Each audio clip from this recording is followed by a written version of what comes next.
এই গ্রামের সবু দেবাদেবী কি মোর ইনো যেতি উপস্থিত মোর গুরুজন বৃন্দ তথা মা মাউসী দাদা ভাই ସମସ୍ତଙ୍କୁ ମୋର ଆଜ୍ଞା ମାନେ ଇଟା ତ ଗୋଟେ କଳାକାର ମାଟି ଆଉ ଏ କଳାକାର ମାଟିରୁ ଆମେ କିଛି ଆମେ ଏଇଟା କୀର୍ତ୍ତନ ଶିଖୁଛୁ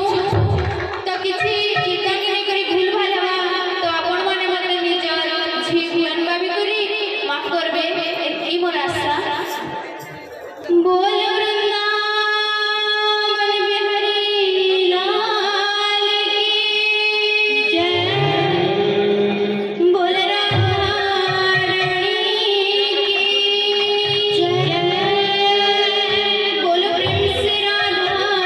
माधव की जय जगन्नाथ स्वामी की जय मां महेश्वरी जय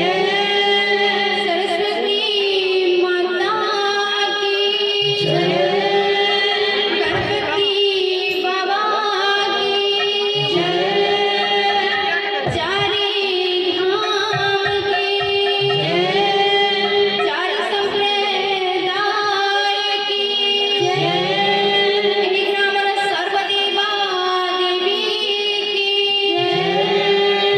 बोल भाई प्रेम से राधे श्याम बोल भाई प्रेम से राधे श्याम राधे